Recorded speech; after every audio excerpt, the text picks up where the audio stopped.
Antonio Reed, I'll hit you with that. Antonio, he's had a little bit of a knee issue. He probably is not going to play, hasn't been practicing. We might still take him to the hotel, but my guess is he won't play. He'll be ready next week, we believe. Corey Whitaker was back. He did a great job. Right now, Sam will start. Corey's ready to go. A couple different spots, probably. What's Reed's injury due to kind of depth at safety? Well, we don't like it. That's a very good point, Brian. Any deal is tough, but when you're already down a guy at safety, you certainly don't want to lose another safety. But we'll Kyron and Aaron will start, and Aaron's a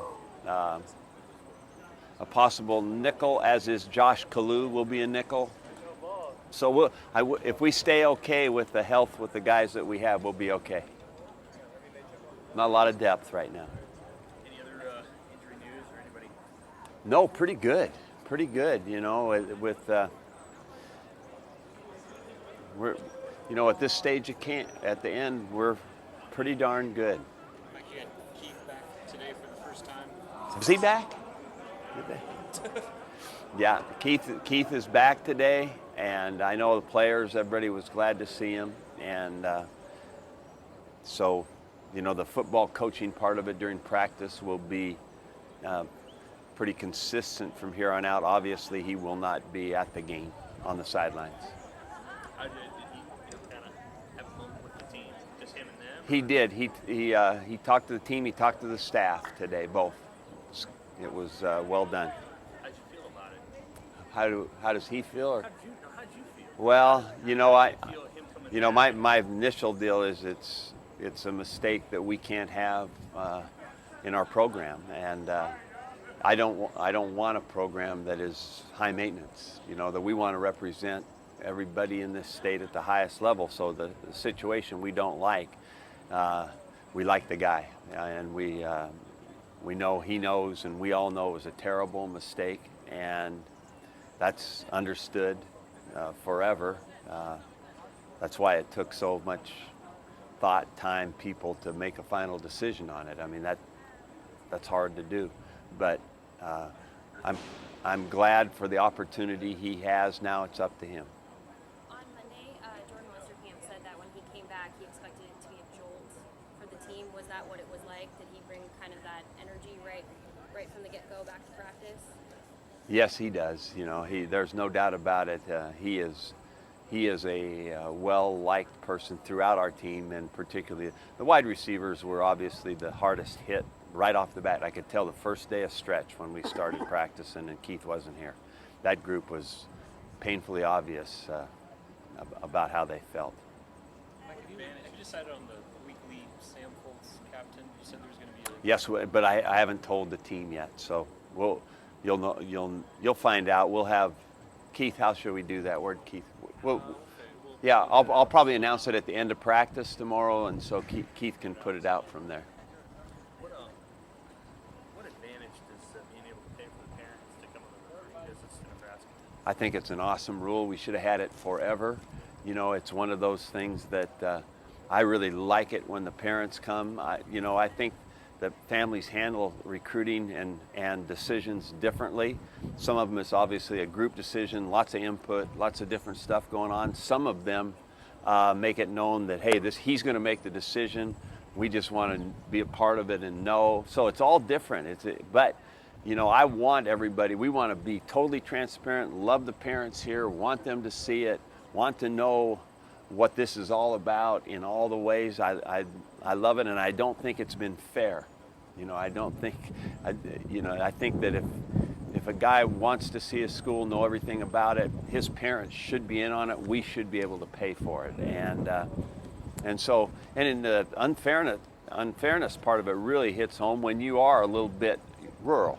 When guys have to travel a distance, and it becomes more expensive for their parents to come.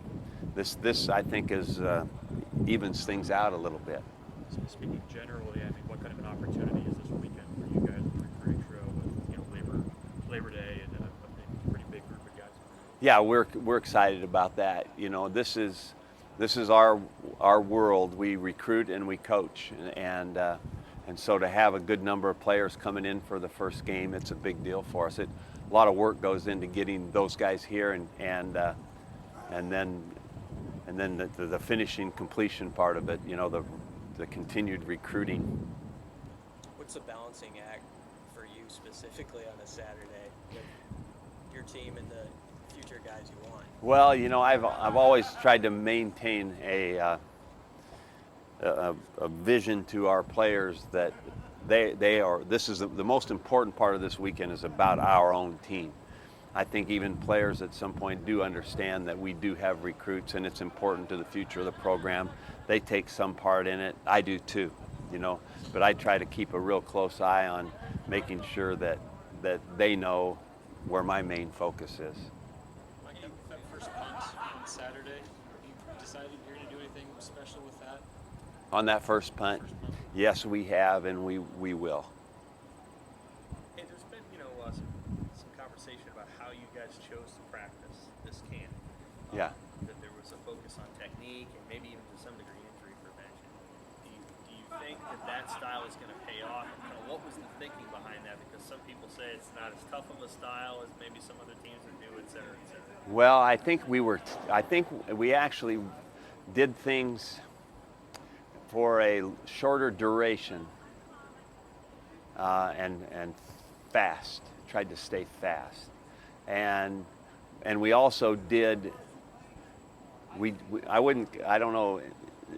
It'll make people cringe if I say we eased into camp because it doesn't sound like football. But we were careful time-wise and mostly duration. These guys have been training since January. They train longer and harder than NFL players do. You know, that is a fact. So, you know, it's not about getting into camp and training. It's trying to refine and put stuff in and try to do it fast, because that's what football is about at some point. You know, the physical part of being in shape for these guys, they got to be done with that and heading into football. So, you know, what you run into, however, is they have a hard time duplicating all the movements that you do in football. Well, a receiver, he can do a lot of different stuff, but when he gets out here to football practice and he's got to get off of press coverage and he's got to run his 4.3 40, and then he's got to come out of a break and try to compete to win a play, you know, and you do that repeatedly, that's a lot of torque on you as you go. So you get early, and I've failed for years. I get a ton of groins and hamstrings and hip flexors, and really wanted to avoid that. So we were very careful about the first few days of getting into it before we did. And we're still looking at it, but I'm almost 100% sure we cut way down on the soft tissue stuff, which that means we actually got to practice with guys that are going to play in the games. You know, we lost Westerkamp for a while, but not as long as we did a year ago.